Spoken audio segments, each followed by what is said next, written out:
Hey guys, welcome to my backyard. So I have this delicious grilled chicken with fresh veggies that I just grilled. It's got that nice brown color from the balsamic vinegar that was in the marinade that I'm going to show you. And it has herbs, so it just came off the grill. Actually, it's rested for about 5 minutes, so I'm going to have a taste of it. How do I want to do this? Let's do this right here. Cut off a little piece. Definitely cooked, and let's give it a try.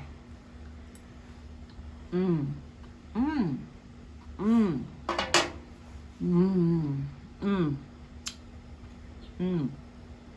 and tender. You get the sweetness of the balsamic vinegar, and definitely you get the flavor of the 3 or 4 herbs that I used in there. Absolutely delicious chicken. We also have vegetables. We also have some rice on the side. This is going to be a great dinner, and I hope you give it a try. Okay, so to make the grilled chicken with herbs, what you're going to need is some chicken. I'm going to be using chicken breasts. I have 2 here. These are pretty big. You could definitely use 3 if you wanted, and you could also use chicken thighs. These are boneless, skinless, but you could use bone in, you could use with skin, or you could use chicken thighs, just chicken. Okay, you're also going to need some olive oil right here, olive oil, balsamic vinegar, some garlic. Now, this is garlic, yes. You would need 3 cloves that you would chop up. I'm not going to actually use the garlic because of my husband's sensitivities, but it would be delicious in this marinade. Okay, for the herbs, this is fresh rosemary that I got outside in my garden. This is fresh thyme, also from the garden. This is fresh sage from the garden. This is Italian parsley. Now this is from the store, and you're not going to need this much. You're just going to need a little bit, but this is parsley, Italian parsley from the store. And salt. This is kosher salt right here. Kosher salt. You can use regular salt, and pepper.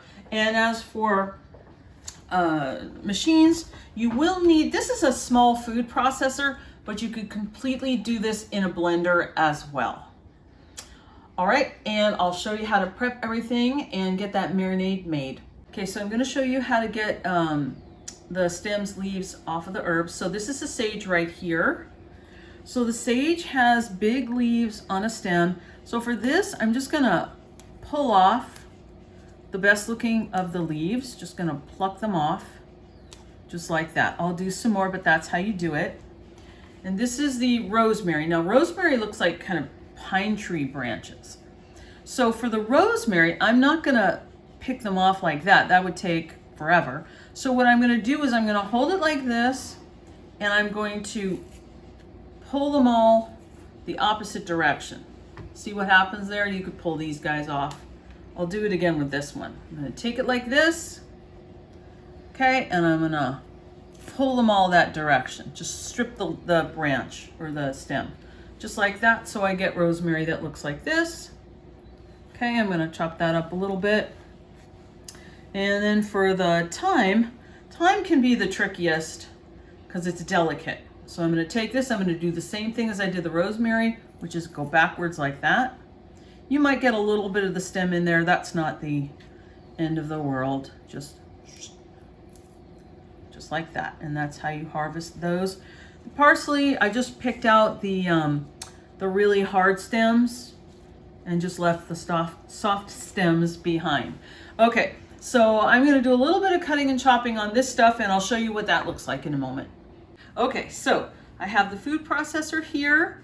Remember, you can use a blender, and inside is a 1/4 cup of olive oil and a 1/2 cup of balsamic vinegar.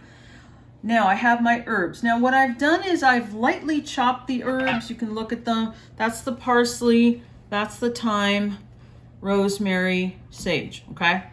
The amounts, it's flexible, but I haven't fully chopped them because see where they're going? They're gonna get chopped up plenty in here. But I'm gonna go ahead and put them in there. The sage, parsley, thyme, rosemary. This is such a nice herb blend here. And then also Lots of black pepper. Plenty of black pepper. Black pepper is delicious. And a very nice healthy pinch of kosher salt. There we go. Okay, so next thing I'm going to do is I'm going to blitz this up in my food processor. Let's see this little guy go.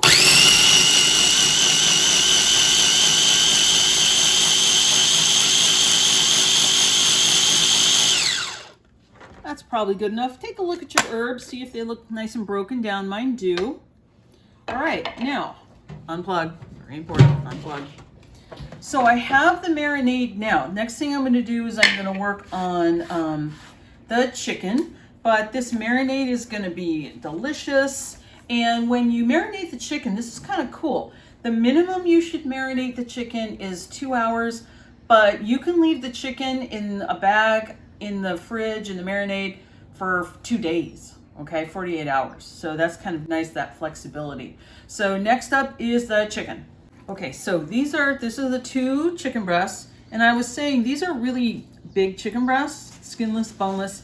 So you don't have to do this next step, but I like to because they're so big, and this also speeds up the cooking of them. I like to slice them horizontally. So in other words, not like this, not like this, like this. This takes some experience to do it, but once you get in close to watch how I do this. So I'm going to lay the chicken here kind of at a diagonal to me. I'm going to press down with my fingers, and I'm going to start here, and I'm just trying to kind of bisect that chicken in half so that I get 2 pieces out of it, 2 thinner pieces out of it.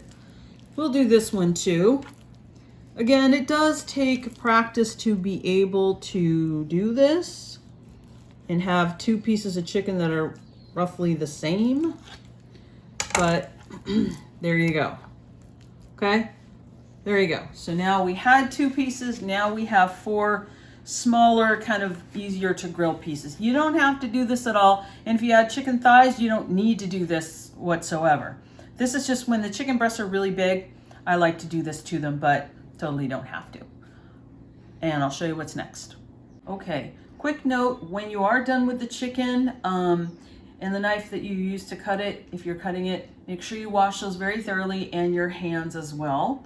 Okay, so I'm gonna put this chicken and marinade in a bag. You could also put it in a bowl, but one less thing to clean. So I'm gonna take my marinade that I blended and put it in here.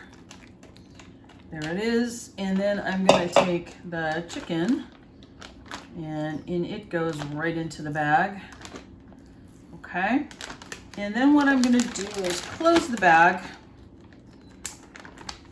get the air out too. Get as much of the air out of there as you can. And then just kind of knead everything around there to get that chicken nice and coated. There we go. So this is gonna go into the refrigerator now. It's about noon here at my house. We're gonna cook this probably in about 5 hours. But it could definitely stay longer. It could stay up to 2 days into this marinade and probably taste even better. So I will get back to you when it's time to grill this chicken. Okay, it's time to grill. It's been several hours. I pulled the chicken out of the bag of marinade. You're gonna throw the rest of that marinade away because it has all kinds of chicken juice in it, so don't save it for anything. So I'm gonna grill this chicken. The grill is already on. It's already gotten very hot. Got some vegetables in there too. So I'm gonna put the chicken down here. It's gonna sizzle, that's okay. But see how a lot of the marinade sticks to it, which is good. There we go. So we're just gonna let this beautiful chicken cook. Once you get a nice close-up of that, beautiful chicken on the grill. I'm gonna shut this. How do you know when the chicken is done? Well, if you have a meat thermometer, you can check its temperature. I like to get to about 160 on that, and or you can just cut open a piece. It shouldn't have any pink inside. It should be just white inside. And also let the chicken, after you've taken it off the grill, let it rest for about 5 or 10 minutes so that the juice is soaked back in it. and then it's going to be ready to enjoy. So I hope you try this at home.